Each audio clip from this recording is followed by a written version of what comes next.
All right, so we're going to do just a little bit more audience participation before we start the interview. How many of you have downloaded and use an ad blocker? All right, so I would say, what do you think, like 40% of the room? Most of the front part. The back people aren't even listening, so that's fine. So it seems like there's people at least are exposed to the technology.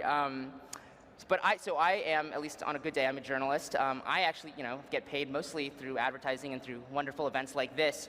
If Adblock Plus takes off, or obviously it has taken off, if it continues to grow, am I going to be out of a job?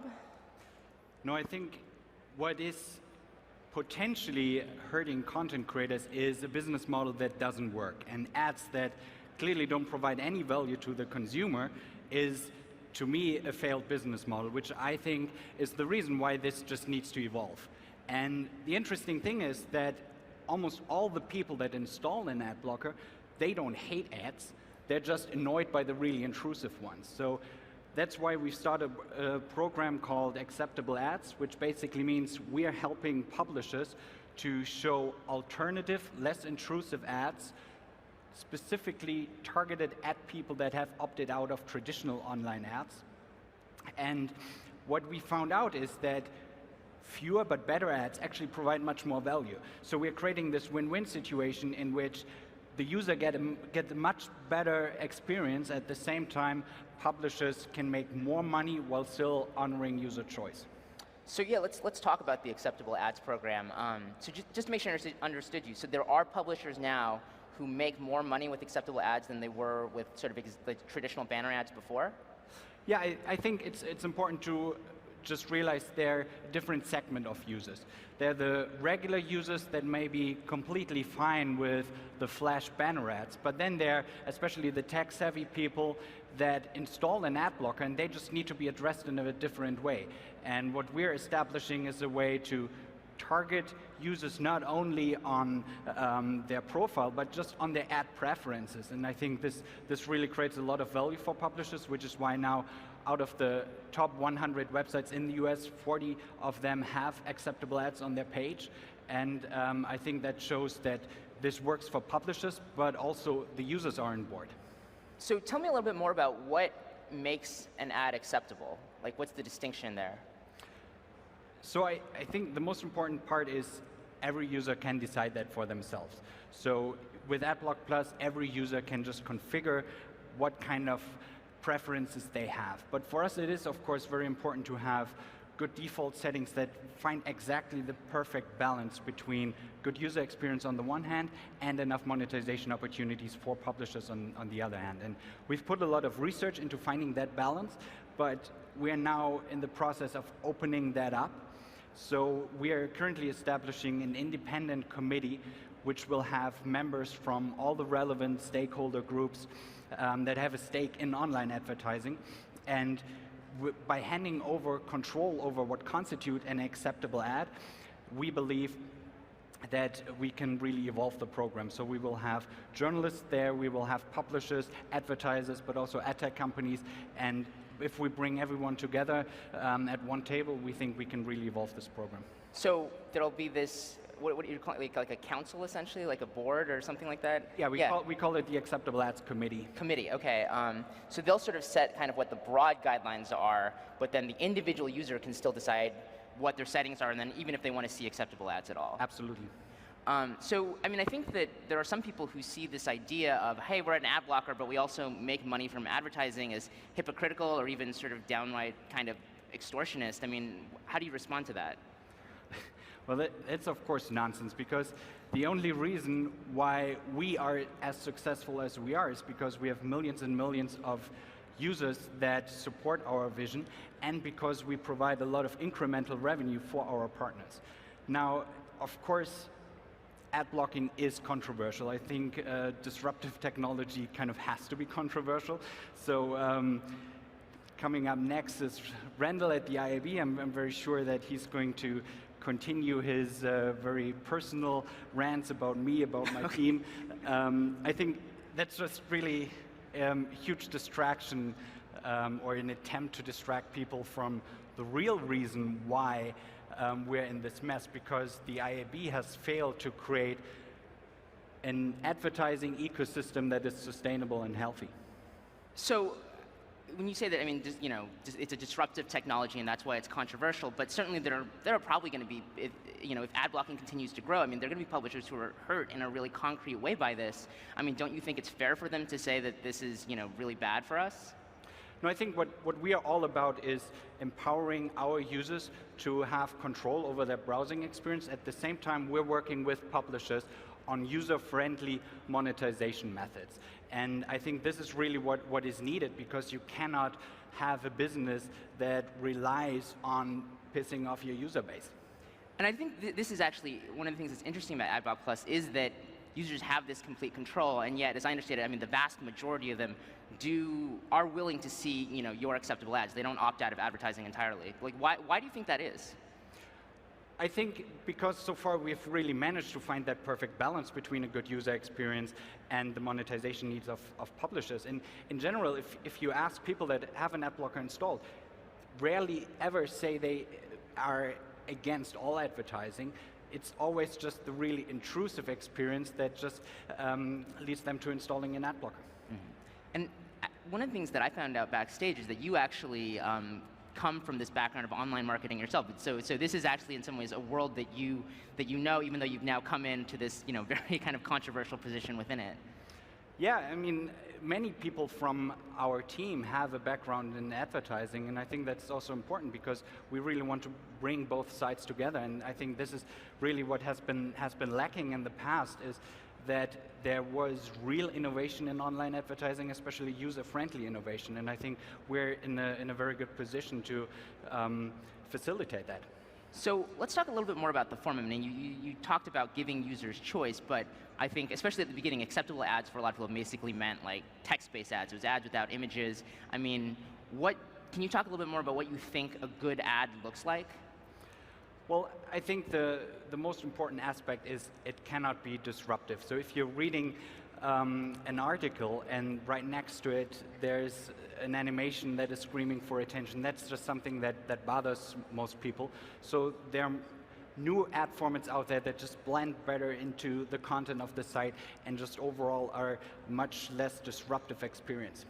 Mm-hmm.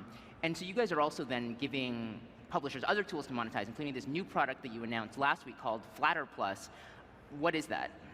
So Flatter Plus is going to be the very first payment system that is going to work for content on the web without any friction for the user. So it's going to work automatically for every website, and users can just decide how they want to compensate content creators. So if they decide they don't want to pay with their eyeballs for content, they can just decide how much content on the web is worth to them. And then by signing up with Flatter Plus, their funds will be automatically distributed to all the websites they've engaged with. And again, they don't have to hit a button, they don't have to do anything, it's just automatically tracking sort of the sites they're looking at. Exactly, I think this is what has been missing so far, really is a payment system for content on the web that works everywhere and that is completely frictionless for the user. Do you feel confident that there are going to be a significant number of users who are actually willing to pay for content? Yeah, definitely. I think we have exactly the right kind of audience of people that are looking for alternatives.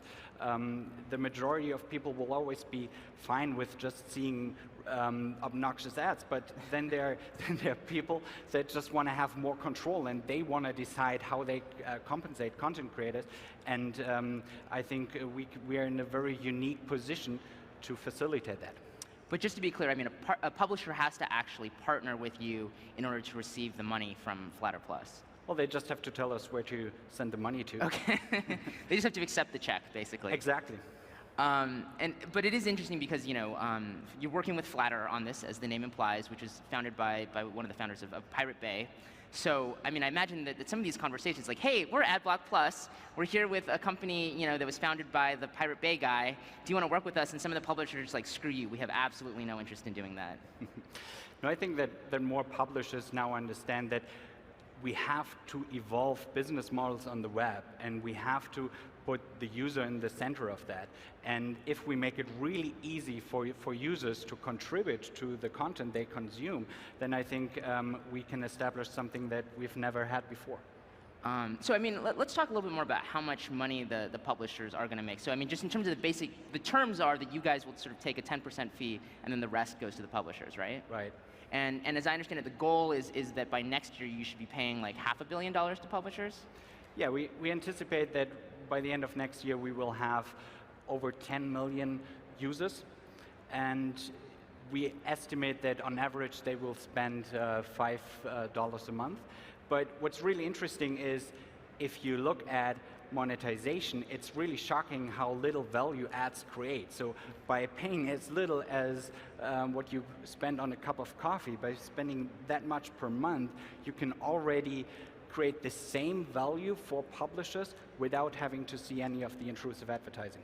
When you say that ads create little value for publishers, I guess you mean that basically, especially on sort of a per eyeball or on a CPM, which is per 1,000 eyeball basis, that it can add, if you get enough eyeballs, it can add up to a really big number, but individually it's really tiny. Exactly. So if you look at the revenues generated through advertising on an individual basis, it's very tiny. So you as a user, if you spend $5 a month, you can create the same kind of value for the publishers, but you don't have to accept intrusive advertising, you don't have to accept tracking and malware risk and all the other things that are wrong with advertising today. And you guys, so you announced Flatter Plus last week, but people haven't actually been able to use the product yet, right? No, we're going to open up beta by the end of the month, hopefully. So right now, people can go to the site flatterplus.com and they can leave their email address, and then we'll notify them as soon as we open up the beta program. And right now, Flatter Plus, I mean, is a completely separate product from Adblock Plus. But I mean, over time, there could be more integration. Exactly. I think this is where we feel we are in a very unique position to really make this work, because we have so many people using Adblock Plus, so that it fits really perfectly into what we've always been all about, and that is user-friendly monetization. And with the acceptable ads program, we've already proven that fewer but better ads actually provide more value, and now we're providing even more choice to the users on how they want to compensate content creators. So as a user, you can really just decide how you want to be monetized, and I think this is really important because the web is all about user choice. So let's talk a little bit about sort of Adblock Plus, more broadly. How many downloads have you guys seen at this point? Well, I think we're getting close to 1 billion downloads now, but what is a huge milestone for us that actually we just very recently achieved is Adblock Plus is now being used on over 100 million active devices. So I think that just shows that more and more people are just completely frustrated with the current ad experience, and they're actively seeking out alternatives. And you launched on iOS last fall, because that was the first time ad blockers could launch on iOS. I mean, how much growth have you seen there? Yeah, we launched on both Android and iOS last September, and since then we have seen over 10 million downloads. So compared to our overall user base, that is not super huge yet, but we see that more and more people are complaining about the mobile ad experience. They're complaining about issues like bandwidth consumption or page load time, so we anticipate there's a lot of opportunity for us to grow on mobile as well. And I mean, can you say anything in terms of like how much money the acceptable ads program is making right now? No, we're not releasing any of our financial data, but I think we are from a business perspective, in a very healthy situation. We can grow, and I think that also validates our model, because we have created tremendous amount of value, of incremental revenues for our partners, and the users are on board with that, and I think this is very powerful. So going back to the publisher question for a second, the way some publishers have responded to ad blockers is they'll have, instead of an ad, it'll just say, hey, like we saw that you have an ad blocker turned on, maybe consider turning it off. Or in some more extreme cases, they'll be like, we saw that you have an ad blocker turned on, we're not going to show you the story or the content until you've turned it off. What do you think of that? I think that kind of dialogue is good, and intentionally we made it a very prominent feature within Adblock Plus to turn it off on a given site. So we always want to encourage users to use the ad blocker responsibly, but I think this doesn't go far enough just asking users to turn off the ad blocker, because you also have to show them better ads if they decide to do so, because otherwise they will just turn it back on immediately. And that is exactly what we're trying to achieve with acceptable ads as well, is making sure that the ad experience for those users is just a lot better than a regular ad experience, because if you don't provide them with the experience they want, they will just move elsewhere. And the traffic statistics of those sites that are blocking ad blocker users, I think they're telling the whole story, that users don't come back if they don't like the experience. Do you feel like the conversation around advertising and what constitutes good advertising has changed as a result of ad blockers? Yeah, I think when we started a couple of years ago, we first had to create awareness that there is a problem with online advertising. And I think now there's no disagreement around that anymore. So now we just have to work on the right solutions. But at least now all the people in charge acknowledge that along the way they have lost the consumer, and we can bring them back. Mm-hmm. And we've also obviously then seen enormous growth with Adblock Plus, but with ad blockers in general, with also I think we're seeing some new technologies that where ad blocking is a component, but it's not necessarily the whole, it's not an ad blocker per se, like a browser that has ad blocking as a component. As that happens, I mean, how do you think Adblock Plus needs to evolve so that it, it's still competitive? Well, I think thanks to the success of Adblock Plus, it's no surprise that now kind of everybody wants to have the ad blocking feature integrated into their product, and many companies are partnering with us around that. For us, it is going to be important that we will always provide the best user experience, because people can just easily move on to a different ad blocker. So especially since we make a point out of not blocking all the ads, we have to make sure that the experience for the users with Adblock Plus is always the best. So we're almost out of time. I guess my last question is, since we're going to have Randall on stage, and I'm sure that other people from the ad tech and media industry will be watching this video, is there anything that you would change about the ad tech industry that you think would make the industry as a whole better? I think it is really time to work on user-friendly innovation, and for that we need to bring everybody together. We need the agencies, the publishers, the ad tech companies, the consumers. We need all of them to agree on certain standards. I think the IAB should have done that years ago. They've completely failed in that, which is why we are now establishing this committee, and I think we are going to be much more successful because we are the only ones that actually take the consumer seriously. Great, well thanks so much for joining us. Thank you.